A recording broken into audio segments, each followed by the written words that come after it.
شیطانوں کا سردار ابلیس، جو انسانوں کے باپ آدم علیہ السلام سے ہزاروں سال پہلے عزازیل کے نام سے جانا جاتا تھا، فرشتوں کا امام، مقربین کا سردار اور جنت کی خزانوں کا نگران، وہی عزازیل جس نے آسمانوں کی بلندیاں چھو لی لیکن پھر زمین کے گہرائیوں میں جا گرا۔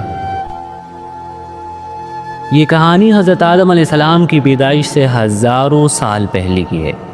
میں ابلیس ہوں، وہی جسے دنیا شیطان کہتی ہے، مگر میری حقیقت جاننے والے بہت کم ہے۔ میں ہمیشہ سے ایسا نہ تھا جیسا آج ہوں۔ میرا ایک وقت تھا جب میں آسمانوں میں اللہ کے قریب تھا، مقربین میں شمار ہوتا تھا، فرشتے میرا احترام کرتے تھے اور میں خود کو سب سے عظیم سمجھتا تھا۔ لیکن میرا ایک گناہ، غرور، نے مجھے وہ مقام دیا جو رہتی دنیا تک لعنت کا نشان بن گیا۔ یہ کہانی میری زوال کی ہے، اس بربادی کی جس نے مجھے شیطان بنا دیا۔ حضرت آدم علیہ السلام کی تخلیق سے پہلے زمین اور آسمان دو عظیم مخلوقات سے آباد تھے۔ نوری مخلوق یعنی فرشتے، جو نور سے بنائے گئے اور ہم وقت اللہ کی عبادت میں مصروف رہتے۔ وہ بے خطا، معصوم اور نیکی کی پیکر تھے۔ نہ ان کی نسل بڑھتی تھی، نہ ہی ان کے درمیان اختلاف ہوتا تھا۔ دوسری طرف ناری مخلوق یعنی جنات، جو آگ کے شعلوں سے تخلیق کیے گئے، یہ زمین پر رہتے تھے، ان کے ہاں نسل چلتی تھی اور وہ آزادی سے زندگی گزارتے تھے، مگر ان میں سرکشی، بغاوت اور خون ریزی کا مادہ بہت زیادہ تھا۔ یہ دنیا کو اپنی طاقت اور ظلم سے بھرتے جا رہے تھے۔ کیا تم جانتے ہو، اکثر لوگ مجھے ابلیس کو فرشتہ سمجھتے ہیں، مگر میں فرشتہ نہیں ہوں۔ میں جنات میں سے ہوں اور میری تخلیق آگ کے شعلوں سے ہوئی ہے، وہی شعلے جو بڑک کر آسمان تک جا پہنچتی ہیں مگر خود راکھ بن کر گر جاتے ہیں۔ میرے حقیقت کے بارے میں جو کہانیاں تم سنتے ہو وہ صرف کہانیاں ہیں، نہ قرآن میں، نہ حدیث میں، نہ کسی معتبر تفسیر یا تاریخ میں یہ سب ہے۔ اور ان کہانیوں میں کہا جاتا ہے کہ میرا جد امجد تھارانوس تھا، جنہیں پہلا جن کہا جاتا ہے۔ کچھ مورخین نے انہیں ماریج کا نام بھی دیا ہے۔ کہا جاتا ہے کہ میرے والد کا نام چلیپا تھا، جو اپنی طاقت اور جنگی مہارت کی سبب پوری قوم میں دہشت کی علامت تھا۔ وہ شاشین کہلاتا تھا، جس کا مطلب ہے دل دہلا دینے والا۔ میری ماں کا نام تبلیس تھا، وہ بھی ویسے ہی نڈر، وحشی اور طاقتور تھی جیسا کہ میرا باپ۔ جنات میں خون خرابہ عام تھا اور میرے والدین نے بے شمار جنگیں لڑی تھی۔ وہ زمین کے حکمران کہلاتے تھے۔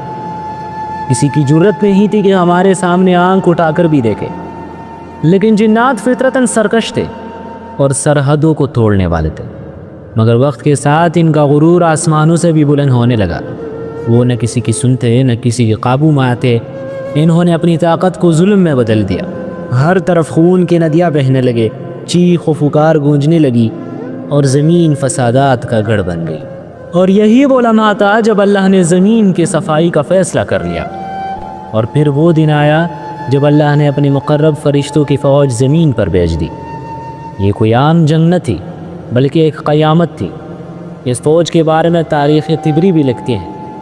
آسمان سے روشنی کی نیزیں گرے، بجلیوں کی کڑک سے پہاڑ لرز گئے، زمین شق ہو گئی اور ہوا میں آتشی طوفان چلنے لگے۔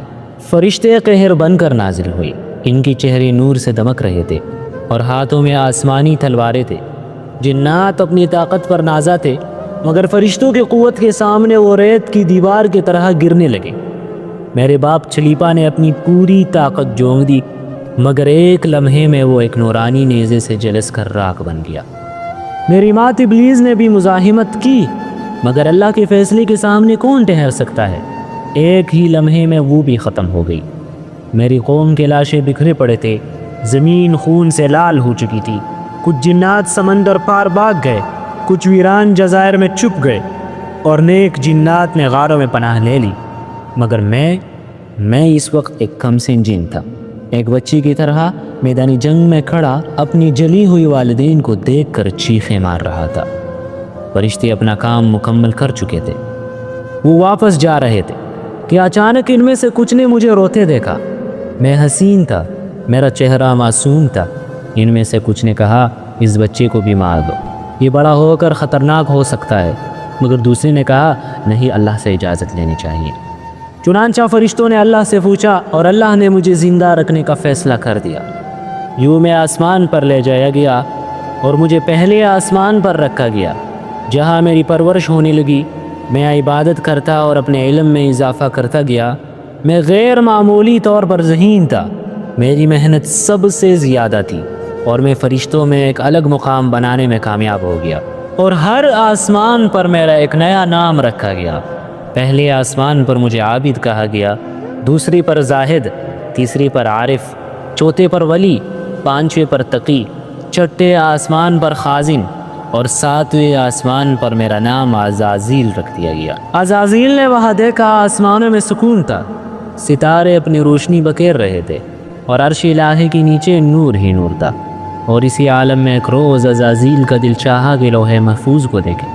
عزازیل قدم بقدم آگے بڑھا، یہاں تک کہ اس مقدس تختی کے سامنے جا کھڑا ہوا۔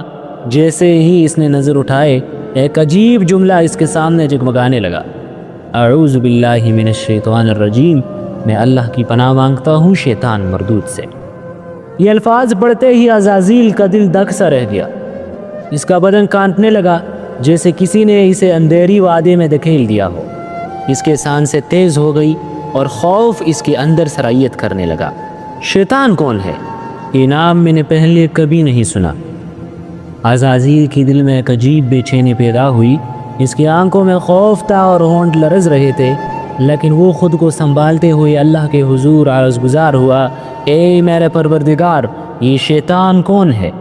اللہ کی طرف سے جواب آیا، مگر یہ جواب ایسا تھا جس نے عزازیل کی روح کو جھنجھوڑ کر رکھ دیا۔ اے عزازیل، یہ وہی ہے جو آج میرا قریبی بندہ ہے، جو دن رات میری عبادت کرتا ہے، جسے فرشتوں میں عزت دی گئی ہے، لیکن ایک دن یہ تکبر میں مبتلا ہو جائے گا، میرے حکم کی نافرمانی کرے گا، اور میں اسے ہمیشہ کے لیے ملعون اور مردود کر دوں گا۔ یہ سنتے ہی عزازیل کا پورا وجود لرزنے لگا، اس کے دل میں خوف کی آندھی چلنے لگی۔ کیا یہ ممکن ہے؟ کیا کوئی اللہ کا خاص بندہ بھی نافرمان ہو سکتا ہے؟ پسینے سے شرابور عزازیل نے پھر سوال کیا، اے میرے معبود، کیا میں اسے جانتا ہوں؟ اللہ نے فرمایا، وقت آنے پر تو اسے نہ صرف پہچان لے گا بلکہ اس کے انجام کو بھی اپنی آنکھوں سے دیکھے گا۔ یہ الفاظ عزازیل پر بجلی بن کر گرے، اس کے قدموں تلے زمین جیسے کسنے لگے، وہ لرزتا ہوا پیچھے ہٹا، اس کی آنکھوں سے بے اختیار آنسو بہنے لگے۔ آخر وہ بدبخت کون ہوگا؟ وہ کون ہوگا؟ وہ بدنصیب کون ہوگا جو ہمیشہ کے لیے اللہ کی رحمت سے محروم ہو جائے گا؟ یہ سوال عزازیل کے ذہن میں سالوں تک گونجتا رہا، مگر وقت گزرتا گیا، عبادتوں میں مشغولیت بڑھتی گئی اور آہستہ آہستہ وہ یہ بات بھولنے لگا۔ لیکن وقت اپنی چال چل رہا تھا اور وہ لمحہ قریب آ رہا تھا جب عزازیل کو خود اپنی حقیقت کا سامنا کرنا تھا۔ میں 40,000 سال تک جنت کا خزانچی رہا، 80,000 سال تک ملائکہ کا ساتھی اور 30,000 سال تک ان کا استاد رہا۔ ہاں، آپ نے صحیح سنا، میں عزازیل، وہی جسے تم آج ابلیس کے نام سے جانتے ہو۔ حضرت کعب احبار رضی اللہ عنہ فرماتے ہیں، ابلیس جس کو شیطان کہا جاتا ہے، فرشتوں کا سردار بننے سے پہلے یہ 40,000 سال تک جنت کے خزانے کا نگران رہا، 80,000 سال تک فرشتوں کے ساتھ رہا، 20,000 سال تک فرشتوں کو واعظ سناتا رہا، 30,000 سال تک مقربین کا سردار رہا، 1,000 سال تک روحانین کا سردار رہا، اور 14,000 سال تک عرش کا طواف کرتا رہا۔ میں روشنی کا پیکر تھا، عبادت میرا لباس تھی، سجدہ میرا سکون تھا۔ میں نے ہزاروں سال اللہ کی بندگی میں گزارے، میرا مقام آسمانوں پر تھا، فرشتوں کے درمیان۔ میری درسگاہ میں علم کی روشنی پھیلتی تھی، اور حضرت جبرائیل، حضرت میکائیل، حضرت عزرائیل اور حضرت اسرافیل جیسے مقرب فرشتے بھی میرے درس میں شامل ہوتے تھے۔ آسمانوں میں میرے علم کا چرچا تھا، ہر کوئی میری عظمت کی گن گاتا تھا، لیکن شاید یہی میرا پہلا امتحان تھا۔ مجھے یاد ہے جب میں ان عظیم فرشتوں کے ساتھ بیٹھتا تو میری اندر ایک عجیب لہر دوڑتی، ایک سرور، ایک نشہ، جیسے کوئی اندر سے سرگوشی کر رہا ہو، عزازیل تو سب سے افضل ہے۔ پہلے تو میں نے اس سرگوشی کو جھٹک دیا، لیکن جیسے جیسے وقت گزرتا گیا یہ سرگوشی بلند ہوتی گئی، اور پھر ایک دن میں نے اس پر یقین کر لیا، تکبر کا زہر میرے اندر اتر چکا تھا۔ حضرت جبرائیل اور حضرت میکائیل نے مجھے سمجھایا تھا، عزازیل عاجزی اختیار کر، جو جتنا بلند ہوتا ہے گرنے پر اتنا ہی زیادہ چکنا چور ہوتا ہے۔ لیکن میں خود کو سب سے اونچا سمجھنے لگا تھا۔ اور پھر ایک دن میں نے سنا کہ اللہ ایک نئی مخلوق بنانے والا ہے۔ جگہ جگہ سے مٹی لائی جا رہی تھی اور ایک پتلا بنایا جا رہا تھا۔ میں حیرت سے دیکھتا تھا، وہ بے جان تھا۔ میں اسے مارتا، اس میں سے کنکناہٹ کی آواز آتی۔ میں نے دل میں سوچا، یہ چیز کیا کر سکتی ہے؟ یہ تو اندر سے خالی ہے۔ اگر میں اس پر قابو پا لوں تو اسے برباد کر ڈالوں گا۔ اور پھر وہ دن آ گیا جب رب العالمین نے فرشتوں سے فرمایا، میں زمین پر اپنا ایک نائب بنانے والا ہوں۔ فرشتے حیران ہو گئے، عرض کی، اے پروردگار، یہ زمین پر فساد مچائے گا، خون بہائے گا، جبکہ ہم تیرے تسبیح اور پاکیزگی بیان کرتے ہیں۔ مگر اللہ تعالیٰ نے فرمایا، جو میں جانتا ہوں وہ تم نہیں جانتے۔ پھر اللہ نے حضرت آدم علیہ السلام کو تمام چیزوں کے نام سکھا دیے اور فرشتوں سے کہا، اگر تم سچے ہو تو ان چیزوں کے نام بتاؤ۔ فرشتے عاجزی سے بولے، اے اللہ، ہمیں تو بس اتنا ہے علم ہے جتنا تو نے دیا، بے شک تو ہی سب جاننے والا، حکمت والا ہے۔ اللہ نے حضرت آدم علیہ السلام کو حکم دیا کہ وہ چیزوں کے نام بتائے، اور جب حضرت آدم علیہ السلام نے نام بتا دی تو اللہ نے فرمایا، کیا میں نے نہیں کہا تھا، میں جانتا ہوں وہ سب کچھ جو زمین و آسمان میں ہے، جو تم ظاہر کرتے ہو اور جو تم چھپاتے ہو۔ پھر اللہ تعالیٰ نے فرشتوں کو حکم دیا کہ آدم علیہ السلام کو سجدہ کرے۔ سب نے سجدہ کیا مگر ایک نے جھکا، ابلیس، شیطان۔ وہ تکبر سے اکڑ گیا۔ اللہ تعالیٰ نے پوچھا، اے ابلیس، تجھے کس چیز نے سجدے سے روکا جبکہ میں نے حکم دیا تھا؟ وہ غرور سے بولا، میں اس سے بہتر ہوں، تو نے مجھے آگ سے بنایا اور اسے مٹی سے۔ یہ غرور، یہ تکبر اسے لے ڈوبا۔ اللہ تعالیٰ کا غضب بڑک اٹھا، نکل جا یہاں سے، تو مردود ہوا اور قیامت تک تجھ پر لعنت برستے رہے گی۔ یہی عزازیل کی زندگی کا سب سے سیاہ دن تھا، وہ دن جس نے عزازیل کی تقدیر بدل دی۔ عزازیل کی، ہاں میری۔ اللہ نے میری 1000 سالوں کی عبادت میرے منہ پر دے ماری۔ میں وہی عزازیل جو فرشتوں کا سردار تھا، اب ذلت کی اتھاہ گہرائی میں گر چکا تھا۔ وہی عزازیل جسے روشنی کہا جاتا تھا، اب اندھیروں کا راہبر بن چکا تھا۔ مجھ کو لعن طعن کر کے آسمانوں سے نکال دیا گیا اور میرا نام بدل دیا گیا۔ عزازیل اب ابلیس بن چکا تھا۔ قرآن میں میرا نام 88 بار شیطان اور 11 بار ابلیس کے طور پر لکھا گیا تاکہ ہر انسان میرے چاروں سے بچ سکے۔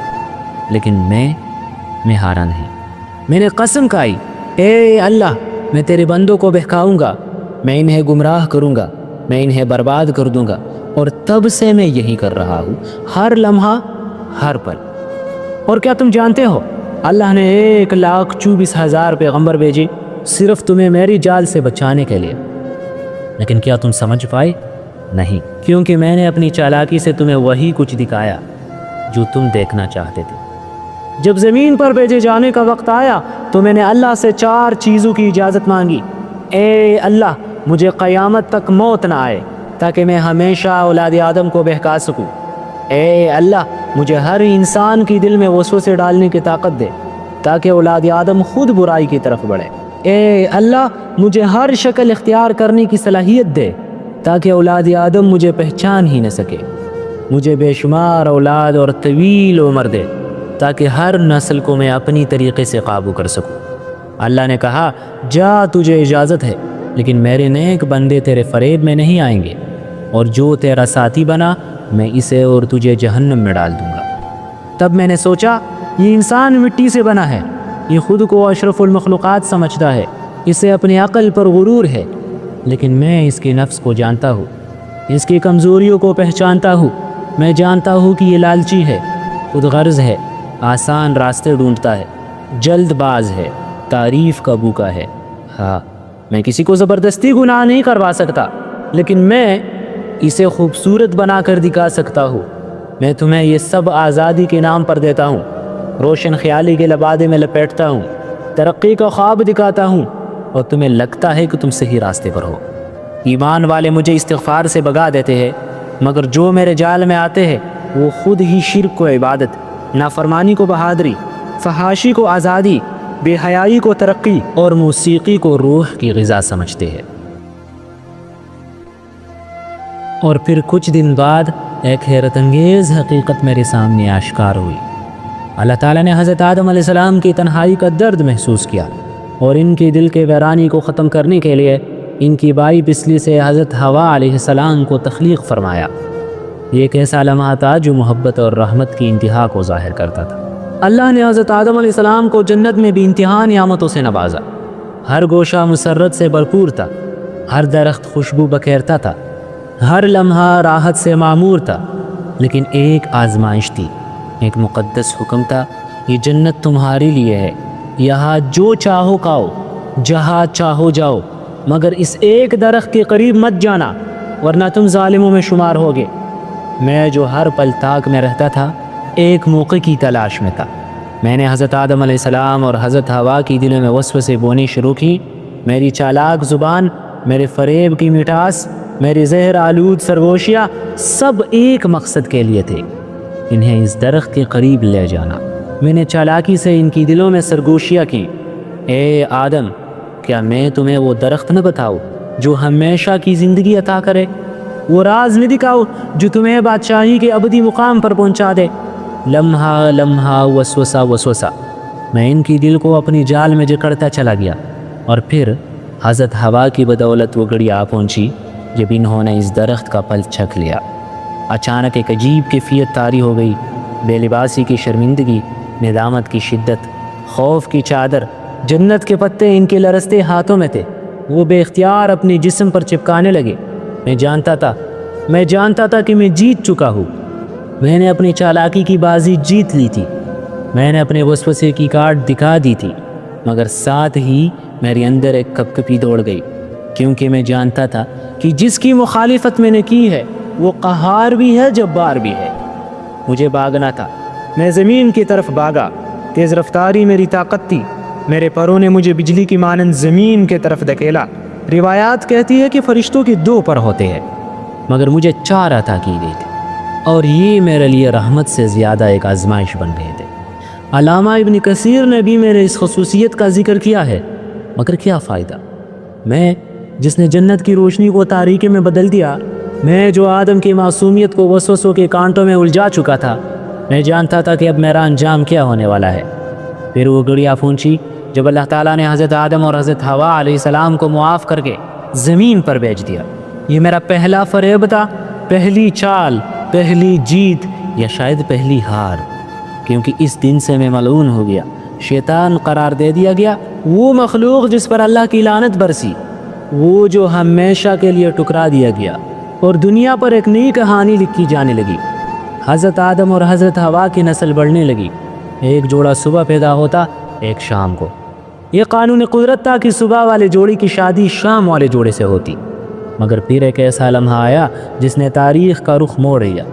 ایک دن ایک صبح قابیل پیدا ہوا، اس کی بہن اقلیمہ کے ساتھ، اور شام کو حابیل کی ولادت ہوئی، اس کے بہن یہودا کے ساتھ۔ حسن اور بدصورتی، تفاوت کا ایک رنگ، تقدیر کی ایک آزمائش۔ حابیل ایک چرواہا تھا، نرم دل، اللہ کا پرہیزگار بندہ۔ قابیل زمین کا کاشتکار تھا، مگر اندر سے ضدی۔ پھر وقت آیا کہ آدم علیہ السلام نے قانون کے مطابق کہا، قابیل تیری شادی یہودا سے ہوگی اور حابیل کی اقلیمہ سے۔ بس یہ سننا تھا، اور میں قابیل کے اندر داخل ہوا۔ میں نے اسے دکھایا کہ اس کی بہن کتنی خوبصورت ہے، اور اسے احساس دلایا کہ حابیل تو اس کے سامنے کچھ بھی نہیں۔ میں نے اس کے اندر حسد، غیرت، لالچ، بغاوت اور آگ بھڑکائی۔ اس نے کہا، میں اقلیمہ سے شادی کروں گا، میں بڑا ہوں، میں زیادہ خوبصورت ہوں، میں اپنے والد کا وارث ہوں۔ مگر میں جانتا تھا جہاں قانون ہوتا ہے وہاں بغاوت کا دروازہ بھی ہوتا ہے، اور میں بغاوت کا بادشاہ ہوں۔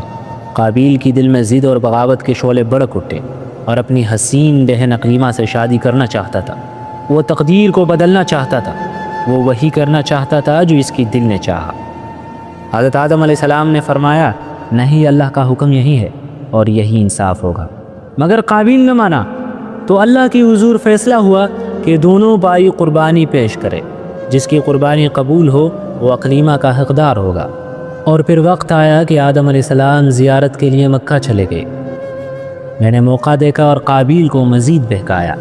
حابیل نے بہترین جانور قربان کیا، صحت مند، چاق و چوبند، اور قابیل نے اناج کا ڈھیر رکھ دیا جو نہ خالص تھا نہ دل سے دیا گیا۔ جب آگ آئی جو قربانی کو قبول کرنے کی علامت تھی تو وہ حابیل کی قربانی کو کھا گئی، اور قابیل کا اناج ویسے کا ویسا رہ گیا۔ قابیل کے چہرے پر آگ بھڑک اٹھی۔ اس نے حابیل سے کہا، میں تجھے قتل کر دوں گا تاکہ تو اقلیمہ سے نکاح نہ کر سکے۔ حابیل نے جواب دیا، اللہ صرف پرہیزگاروں کی قربانی قبول کرتا ہے، اگر تو میرے قتل کے لیے ہاتھ بڑھائے گا تو میں تیرا مقابلہ نہ کروں گا۔ میں اللہ سے ڈرتا ہوں جو رب العالمین ہے، میں چاہتا ہوں تو میرے اور اپنی گناہوں کا بوجھ خود اٹھائے اور دوزخی ہو جائے۔ میں نے دیکھا قابیل کی نفس کو یہ بات ناگوار گزری۔ میں نے اسے بھڑکایا، میں نے اس کی دل کو گھیر لیا۔ دن گزرتے گئے اور میں نے اسے قتل پر آمادہ کر لیا۔ ایک دن جب حابیل پہاڑ کی چوٹی پر بکریاں چرا رہا تھا اور سویا ہوا تھا، قابیل آیا، وہ ہاتھ میں پتھر اٹھائے، دبے قدموں بڑھا اور ایک وار میں اس کی بائی کا سر کچل دیا۔ میں نے قہقہا لگایا، میں نے زمین پر پہلا خون گرا دیا۔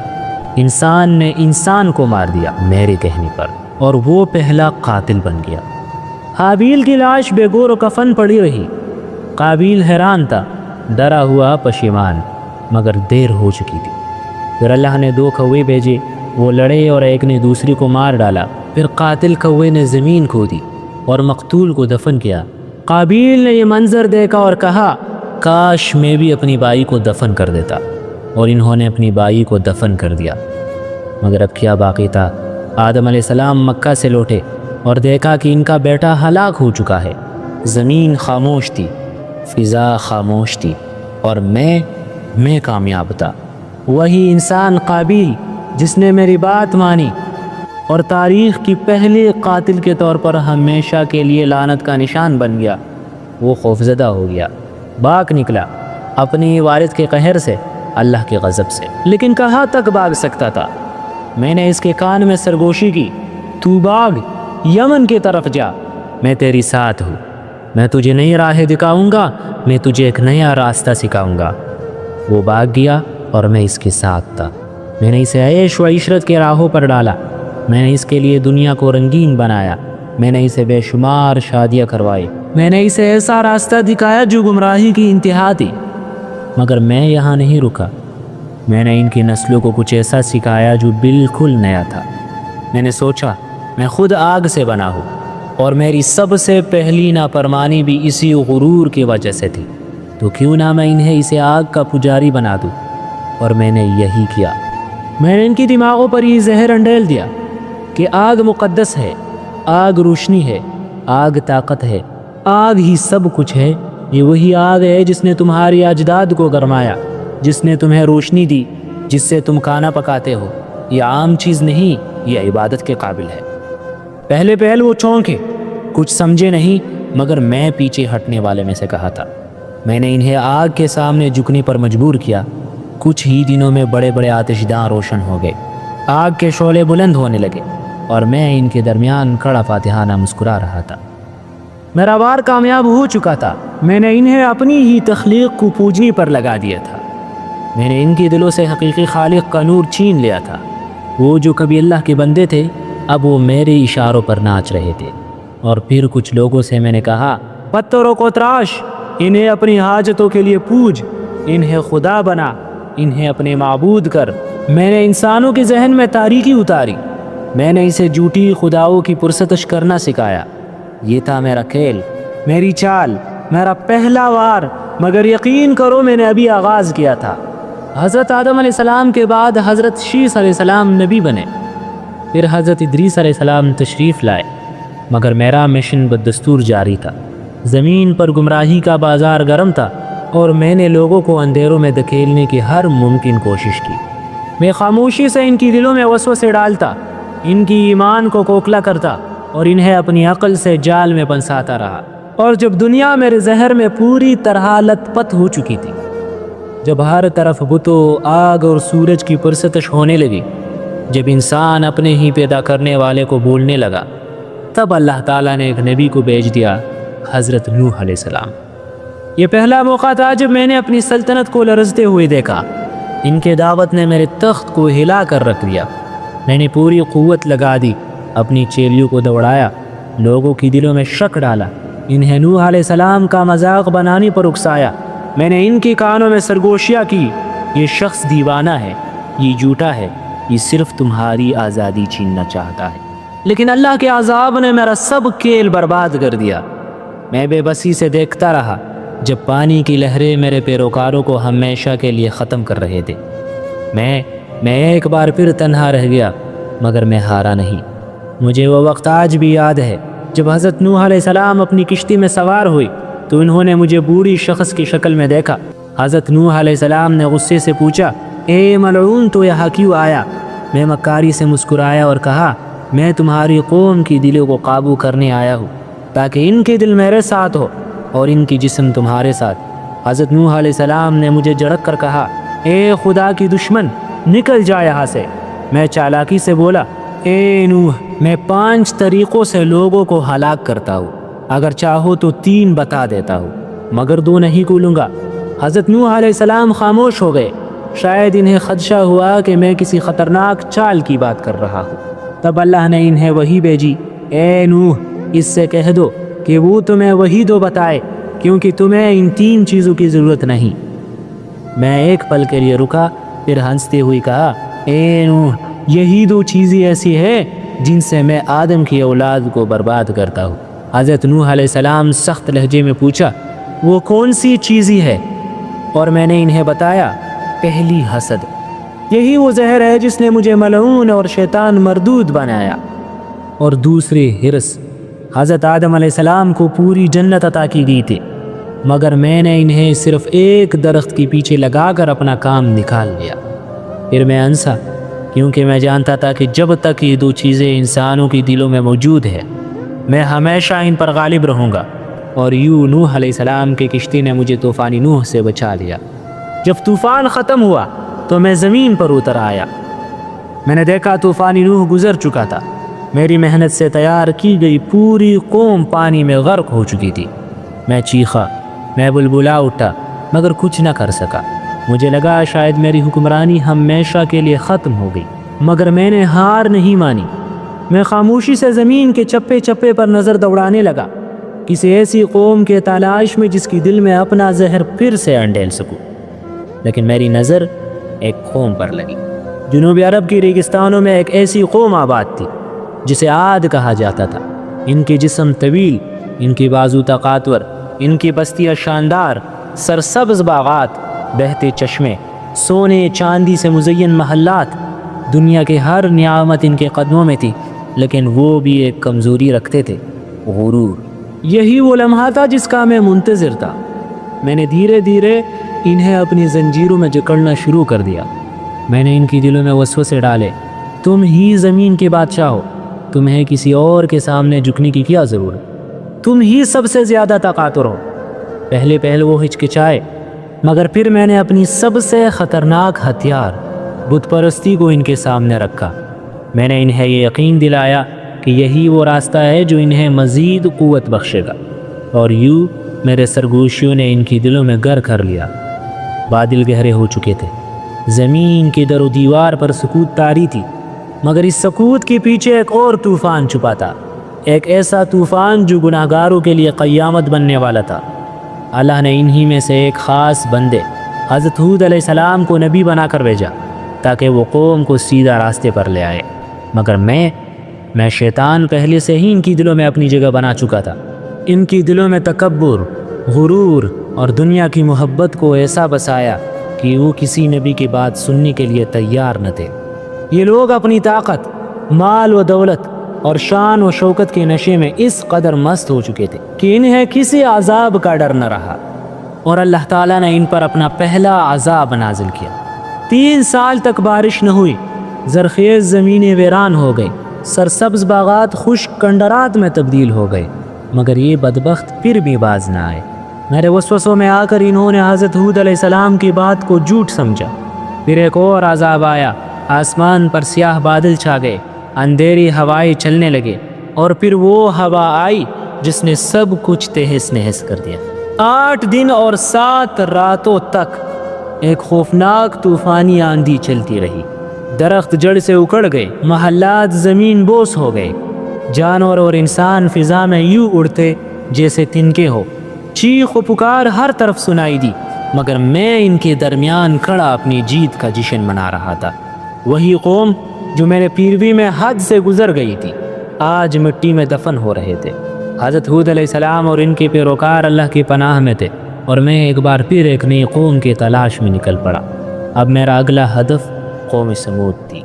یہ لوگ طاقتور اور ذہین تھے، پتھروں کو تراش کر عالی شان محل بنا لیتے، پہاڑوں میں گھر بنا کر رہتے، مگر ان کے دل میرے اختیار میں تھے، ان کے نفس میرے قابو میں تھے، وہ سب میرے پیروکار بن چکے تھے۔ اللہ تعالیٰ نے ان کے لیے حضرت صالح علیہ السلام کو نبی بنا کر بھیجا۔ انہوں نے اپنی قوم کو سیدھا راستہ دکھانے کی کوشش کی، مگر میں نے انہیں فریب میں مبتلا کر دیا۔ انہوں نے حضرت صالح علیہ السلام کے معجزے کو جھٹلایا اور اپنی سرکشی میں حد سے گزر گئے۔ پھر عذاب آیا، ایک ایسی چیخ جو پہاڑوں کو لرزا دے، زمین کو ہلا دے، دلوں کے پردے چاک کر دے، ایک ایسی زوردار آواز جس نے لمحوں میں پوری قوم کو صفحہ ہستی سے مٹا دیا۔ ان کے عالی شان محل کنڈرات میں بدل گئے، ان کی بستیاں ویران ہو گئی، لیکن میری جیت یہاں ختم نہیں ہوئی۔ میں ایک اور قوم کی طرف بڑھا، ایک ایسی قوم جسے میں نے ایک گناہ میں مبتلا کر دیا جو دنیا میں پہلے کبھی نہ ہوا تھا۔ یہ قوم حضرت لوط علیہ السلام کی قوم تھی۔ میں نے انہیں اس حد تک بگاڑ دیا کہ وہ اپنی عورتوں کو چھوڑ کر بدکاری میں مبتلا ہو گئے۔ ان کی دلوں میں فحاشی کی ایسی آگ بھڑکائی کہ وہ میرے مکمل تابع بن گئے۔ حضرت لوط علیہ السلام نے انہیں بار بار سمجھایا، مگر میرے بہکائے ہوئے لوگ کہاں سننے والے تھے۔ وہ اتنے سرکش ہو چکے تھے کہ انہوں نے خود ہی عذاب کو دعوت دے دی۔ پھر ایک رات وہ لمحہ آیا، ایک ایسا لمحہ جس کا میں نے بھی کبھی تصور نہ کیا تھا۔ آسمان پر فرشتے اتر آئے، حضرت جبرائیل علیہ السلام کے پروں نے زمین کو گھیر لیا، اور پھر ایک جھٹکے میں انہوں نے پوری بستی کو اپنے بازو پر اٹھایا، آسمان تک لے کے گئے، یہاں تک کہ آسمان والوں نے ان کی کتوں کی بھونکنے اور مرغوں کے بولنے کی آوازیں سنے۔ پھر اچانک وہ پوری بستی الٹا کر زمین پر دے ماری گئی، زمین ہل گئی، پہاڑ کانپ اٹھے، اور وہ حسین بستیاں جہاں رنگینوں کی دنیا تھی ایک سیاہ اور بدبودار جیل میں تبدیل ہو گئے۔ یہ وہی جگہ ہے جسے آج لوگ بحر مردار کے نام سے جانتے ہیں۔ وہاں آج بھی کوئی جاندار زندہ نہیں رہ سکتا۔ یہ سب دیکھ کر میں ایک بار پھر تنہا کھڑا تھا، لیکن میں کہاں ہار ماننے والا تھا۔ میری شیطانی چالیں ختم نہیں ہوئے تھے۔ میں ایک اور شکار کی تلاش میں نکل پڑا، ایک اور قوم کو گمراہ کرنے، ایک اور بستی کو تباہ کرنے، اور یوں دنیا میں میرا کھیل جاری رہا اور آج بھی جاری ہے۔ زمین پر آتے ہی میں نے چاروں طرف نظر دوڑائی، یہاں سب کچھ میرے لیے اجنبی تھا، لیکن جلد ہی میں نے اپنی چالاکیوں سے دلوں میں راہ بنانے کی ٹھان لی۔ مگر ایک ایسا شخص جس کا دل میرے قابو میں نہیں آ رہا تھا، وہ شخص حضرت ابراہیم علیہ السلام تھے۔ ان کے والد کو میں نے اپنے ہاتھوں سے پتھر تراشنا سکھایا تھا، ان سے میں نے بت پرستی کا جادو کروایا تھا، لیکن ان کا بیٹا وہ میرے لیے سب سے بڑی رکاوٹ تھا۔ میں نے سورج کی چمک دکھائی، چاند کی روشنی کا جادو جگایا، آسمان کی وسعتوں کو ان کے سامنے جھکانے کی کوشش کی، لیکن وہ نہ جھکے۔ پھر وہ دن آیا جب اللہ کے حکم پر حضرت ابراہیم علیہ السلام اپنی بیوی اور ننھے اسماعیل کو ایک بے آب و گیا صحرا میں چھوڑ کر چلے گئے۔ میں خوش تھا، بہت زیادہ خوش۔ میں نے سوچا کہ اب سب کچھ میرے قابو میں آ جائے گا، لیکن اچانک میں نے دیکھا کہ حضرت جبرائیل علیہ السلام آسمان سے نازل ہوئے اور چند لمحوں میں ایک چشمہ پھوٹ پڑا، وہی زمزم جس نے میرے چالوں کو خاک میں ملا دیا۔ اور پھر وہ وقت آیا جسے دنیا کبھی نہیں بولے گی، وہ لمحہ جب باپ نے اپنی ہی بیٹی کو اللہ کی راہ میں قربان کرنے کا فیصلہ کیا۔ راستے میں بار بار کوشش کرتا رہا، انہیں بہکایا، وسوسے ڈالے، لیکن ہر بار میرا وار ناکام ہوا۔ اور پھر وہ دن آیا جب حضرت ابراہیم علیہ السلام نے ایک ایسی جرأت مندانہ حرکت کی جس نے مجھے ہلا کر رکھ دیا۔ اس نے اپنے ہاتھوں سے بتوں کو پاش پاش کر دیا۔ میں نے فوراً نمرود کے کان میں زہر گھولا، اگر اس نوجوان کو روکا نہ گیا تو یہ تمہاری بادشاہت کے لیے خطرہ بن جائے گا۔ اور نمرود نے میرے کہنے پر آگ کا وہ جہنم بنایا جو دنیا نے پہلے کبھی نہ دیکھا تھا۔ شعلے آسمان کو چھونے لگے، دھواں ہر طرف پھیل گیا اور میں خوشی سے قہقہے لگا رہا تھا۔ میں نے ہی انہیں منجنیق بنانے کا طریقہ سکھایا تاکہ حضرت ابراہیم علیہ السلام کو بھڑکتے شعلوں کے بیچ پھینک دیا جائے، لیکن پھر کچھ ایسا ہوا جس کی میں نے کبھی توقع نہیں کی تھی۔ جیسے ہی حضرت ابراہیم علیہ السلام کو آگ میں ڈالا گیا، وہ جلنے کے بجائے ایک حسین باغ میں کھڑے تھے۔ میرا ہر وار الٹا پڑ چکا تھا، ناکامی میرے قدم چوم رہی تھی، اور وہ ابراہیم جو میری ہر چھال کو مات دیتا آیا تھا اللہ کے گھر کی تعمیر میں مصروف تھا، اور نمرود وہ جو میرا سب سے خاص مرید تھا، اللہ نے اسے ایک ایسے مچھر کے ذریعے تباہ کر دیا جو اس کی ناک میں گھس کر وہ برسوں تک اس مچھر کے ہاتھوں تڑپتا رہا، اور جو سر کبھی فخر سے بلند تھا وہ آخر کار جوتوں کی ضرب سے سکون پانے پر مجبور ہو گیا، یہاں تک کہ وہ اسی تکلیف میں دم توڑ گیا۔ اور اب آپ کو بہت پرانی بات بتاتا ہوں۔ اللہ تعالیٰ نے بنی اسرائیل میں ایک عظیم نبی بھیجا جن کا نام حضرت داؤد علیہ السلام تھا۔ اللہ نے انہیں اپنی کتاب زبور عطا فرمائی۔ ان کی آواز اتنی خوبصورت تھی کہ وہ زبور کی تلاوت کرتے تو پرندے اپنی اڑان روک کر سننے لگتے، درختوں کے شاخیں ہلنے لگتے، پہاڑوں میں گونج پیدا ہو جاتی، دریا اور سمندر جیسے تھم جاتے، اور جن و انس حیرت سے سنتے رہتے۔ یہ اللہ کی دی ہوئی خاص نعمت تھی۔ آج بھی جب کوئی خوش لحان آواز میں پڑھتا ہے تو لوگ کہتے ہیں یہ تو لہن داؤدی ہے۔ اللہ نے حضرت داؤد علیہ السلام کو نہ صرف نبی بنایا بلکہ بادشاہ بھی بنایا۔ ان کا ایک اور معجزہ یہ تھا کہ ان کے ہاتھ میں لوہا نرم ہو جاتا جیسے وہ موم ہو۔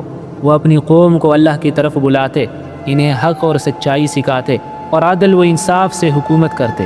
لیکن حضرت داؤد علیہ السلام کی شریعت میں ایک خاص حکم تھا۔ ہفتے کا دن صرف عبادت کے لیے مخصوص تھا۔ اس دن کوئی بھی دنیاوی کام نہیں کیا جا سکتا تھا، یہاں تک کہ مچھلی کا شکار بھی منع تھا۔ لیکن میں یعنی شیطان نے بنی اسرائیل کو بہکانے کی ایک چال سوچی۔ میں نے اپنے ساتھیوں کو بلایا اور کہا اس قوم کو ہفتے کے دن عبادت سے ہٹانا ہے۔ میرے ماتحتوں نے سمندر کی مچھلیوں کو ساحل کی طرف دھکیل دیا۔ ہفتے کے دن پانی میں بے شمار مچھلیاں کنارے کے قریب آ جاتے، یوں لگتا جیسے خود کو شکار ہونے کے لیے پیش کر رہے ہو۔ بنی اسرائیل کے لوگ یہ منظر دیکھ کر حیران رہ گئے۔ پہلے تو انہوں نے خود کو روکے رکھا، مگر پھر کسی نے سوچا اگر ہم مچھلیوں کو آج پکڑے نہیں، صرف جال میں پھنسا کر چھوڑ دے اور کل یعنی اتوار کو نکال لے تو کیسا رہے گا۔ یوں انہوں نے دھیرے دھیرے اللہ کے حکم کی خلاف ورزی شروع کر دی۔ پہلی چھپ کر شکار کیا کرتے، پھر کل عام کرنے لگے۔ اب ہفتے کا پورا دن عبادت کے بجائے شکار میں گزرتا۔ میں خوش تھا کہ میری چال کامیاب ہو رہی تھی، لیکن ایک دن آسمان سے اللہ کا قہر نازل ہوا۔ بنی اسرائیل نے اللہ کے حکم کو توڑ دیا تھا، اور اللہ نے ان کی نافرمانی میں انہیں ایسا عذاب دیا کہ وہ بندر اور خنزیر بنا دی گئی۔ جوان لوگ بندر بن گئے، جو بوڑھے تھے وہ خنزیر بن گئے۔ یہ مسخ شدہ لوگ اپنی رشتہ داروں کو پہچانتے تھے، ان کے قریب جا کر روتے تھے، مدد مانگتے تھے، مگر کوئی ان کی مدد نہیں کر سکتا تھا۔ کچھ عرصہ بعد یہ سب ہلاک ہو گئے، ان کی نسل ختم ہو گئی۔ جب رسول اللہ صلی اللہ علیہ وآلہ وسلم سے پوچھا گیا کہ کیا آج کے بندر اور خنزیر وہی مسخ شدہ بنی اسرائیل ہے، تو آپ صلی اللہ علیہ وآلہ وسلم نے فرمایا جب کسی قوم پر ایسا عذاب آتا ہے تو وہ چند دنوں میں ختم ہو جاتی ہے، ان کی نسل آگے نہیں بڑھتی۔ یہ میرا ایک بڑا وار تھا جو کامیاب ہوا، مگر میری سب سے بڑی شکست ابھی باقی تھی۔ اب میں تمہیں ایک ایسی نبی کی کہانی سنانے والا ہوں جس نے مجھے، میرے ساتھیوں اور تمام جنات کو غلام بنا لیا تھا۔ وہ نبی تھے حضرت سلیمان علیہ السلام۔ اللہ نے قرآن میں فرمایا اور ہم نے داؤد کو سلیمان عطا فرمایا۔ اللہ نے حضرت سلیمان علیہ السلام کو وہ طاقت دی جو اس سے پہلے کسی انسان کے پاس نہ تھی۔ ان کے حکم پر ہوائیں چلتے تھے، پرندے ان کی فوج میں شامل تھے، جنات اور شیاطین ان کے قابو میں تھے۔ انہوں نے بڑے بڑے قلعے بنوائے، اونچی اونچی عمارتیں تعمیر کروائی، جنات اور شیاطین کو زنجیروں میں باندھ کر ان سے سخت مشقت والے کام کرواتے۔ دنیا کے تمام سرکش جن اور شیاطین ان سے ڈرتے تھے۔ اور پھر وہ دن آیا جب حضرت سلیمان علیہ السلام کی وفات کا وقت قریب آیا۔ اس وقت جنات بیت المقدس کے تعمیر میں مصروف تھے۔ حضرت سلیمان علیہ السلام شیشی سے بنے محراب میں داخل ہوئے اور اپنی عصا کے سہارے عبادت کے لیے کھڑے ہو گئے۔ اسی حالت میں اللہ نے ان کی روح قبض کر لی، مگر جنات کام میں لگے رہے۔ وہ سمجھتے رہے کہ حضرت سلیمان علیہ السلام زندہ ہے اور ان کی حکم کے خوف سے کام کرتے رہے۔ ایک دن، ایک ہفتہ، ایک مہینہ، ایک سال گزر گیا۔ پھر ایک دن اچانک ان کا عصا زمین پر گر گیا۔ دراصل دیمک نے ان کی عصا کو اندر سے کھا لیا تھا۔ جب عصا گرا تو حضرت سلیمان علیہ السلام کا جسم بھی زمین پر گر پڑا۔ تب جا کر جنات کو معلوم ہوا کہ وہ تو کب کی وفات پا چکے ہیں۔ اللہ نے اس واقعے سے ثابت کر دیا کہ جنات اور شیاطین غیب نہیں جانتے۔ اگر وہ جانتے ہوتے تو اتنے عرصے تک مشقت میں نہ لگے رہتے۔ یہ تھا اللہ کا پیغام کہ دنیا کے ہر چیز اللہ کے حکم سے انسان کے تابع ہو سکتی ہے، یہاں تک کہ جنات اور شیطان بھی۔ اور اب میں آپ کو بتاتا چلوں کہ کیسے میں نے حضرت موسیٰ علیہ السلام کے دور میں بنی اسرائیل کی قوم کو غلط راستے پر ڈالا۔ حضرت موسیٰ علیہ السلام کے دور میں نے ان کی زندگی میں اسی طرح سے مداخلت کی کہ ان کی قوم تباہی کی طرف بڑھنے لگا۔ فرعون کی حکم پر میں نے ان کی نومولود بچوں کو مارا تاکہ وہ کبھی ترقی نہ کر سکے، اور یہ میں نے اس لیے کیا کیونکہ مجھے ان کی کامیابی برداشت نہیں تھی۔ لیکن دیکھو، اللہ کی قدرت نے حضرت موسیٰ علیہ السلام کو بچا لیا، اور وہ بھی میرے ہی محل میں پرورش پا رہے تھے۔ میں نے بنی اسرائیل کے قوم کو ایسا ناشکر بنا دیا کہ جب بھی اللہ کے نعمت انہیں ملے وہ شکر ادا کرنے کی بجائے شکایت کرنے لگے۔ اللہ کی طرف سے بے شمار انعامات ملے اور میں نے ان کی دلوں میں اور زیادہ نافرمانی کی خواہش ڈال دی۔ فرعون کو میں نے اپنی حکمت سے اتنا غرور سکھایا کہ اللہ کی نشانیوں کو وہ نظر انداز کرتا رہا، اور جب اللہ نے اسے غرق کر دیا تو مجھے خوشی ہوئی کہ اب بنی اسرائیل کے سامنے ایک اور موقع ہے کہ میں انہیں اپنی طرف مائل کر سکوں۔ کیا آپ کو پتہ ہے، میں نے ان کی دلوں میں شکر گزار ہونے کی بجائے اور زیادہ بغاوت ڈال دی۔ جب انہیں صحرا میں 40 سال کی قید کا سامنا ہوا، اس دوران اللہ نے ان کے لیے پانی کے چشمے، سایہ اور کانا دیا، لیکن پھر بھی ان کی دلوں میں میری باتوں کا اثر رہا۔ ان کی منہ سے نکلتا تھا، ہمیں وہی کانا چاہیے جو پہلا ملتا تھا، اور میں نے ان کی اس خواہش کو بڑھاوا دیا۔ میں نے ان کی ذہن میں یہ بات ڈالی کہ انہیں اللہ کے انعامات پر مطمئن نہیں ہونا چاہیے۔ جب حضرت موسیٰ علیہ السلام نے انہیں جہاد کی دعوت دی تو میں نے ان کی دلوں میں خوف ڈال دیا اور ان کی ہمت کو توڑ دیا۔ میں نے ان کے اندر اتنا غرور بھرا کہ وہ لڑائی سے بھاگنے لگے۔ انہوں نے کہا، اے موسیٰ، ہم ان سے نہیں لڑ سکتے، تم اور تمہارا رب جاؤ، ہم تو یہاں آرام سے بیٹھے ہیں۔ اور یہ سب کچھ میری ہی سازش تھی۔ آپ سوچ رہے ہوں گے کہ جب اللہ نے حضرت آدم علیہ السلام کو جنت سے نکالا تو اللہ نے آدم علیہ السلام کو توبہ کا موقع دیا تھا، لیکن کیا شیطان کو بھی توبے کا موقع ملا؟ ہاں، مجھے بھی موقع ملا تھا، لیکن میں نے یہ موقع ہمیشہ کے لیے بند کر دیا۔ آج میں آپ کو وہ کہانی سناتا ہوں جو میں نے آج تک کسی کو نہیں بتائی۔ یہ وہ لمحہ تھا جب میں نے توبے کا دروازہ خود پر بند کر لیا تھا۔ ایک دن نہ جانے کیا ہوا، دل میں ایک عجیب سی آواز اٹھی۔ خیال آیا کہ بہت ہو گیا، کتنے دن کتنے راتیں گناہ میں ڈوبا رہا، اللہ کا حکم ٹوٹتا رہا، اللہ کی نافرمانی کرتا رہا، پر میں بھی تو اسی کا بنایا ہوا ہوں۔ وہ موسیٰ کو کلام دیتا ہے، تو کیا میں اس سے دور ہو گیا ہوں ہمیشہ کے لیے؟ نہیں، میں بھی اس کا بندہ ہوں، تو کیوں نہ میں بھی توبہ کروں، کیوں نہ میں بھی لوٹ جاؤں۔ یہی سوچ کر میں حضرت موسیٰ علیہ السلام کے پاس گیا۔ میرے آنکھوں میں آگ نہیں تھی، پچھتاوے کی راکھ تھی۔ دل میں غرور نہیں تھا، بلکہ ٹوٹا ہوا فخر تھا۔ میں نے کہا، اے موسیٰ، تو اللہ کا چنا ہوا نبی ہے، اللہ نے تجھ سے کلام کیا، اور میں بھی اسی کا بندہ ہوں۔ مجھ سے ایک غلطی ہوئی، ایک گناہ، اب میں توبہ کرنا چاہتا ہوں، میرے لیے اپنے رب سے سفارش کرو۔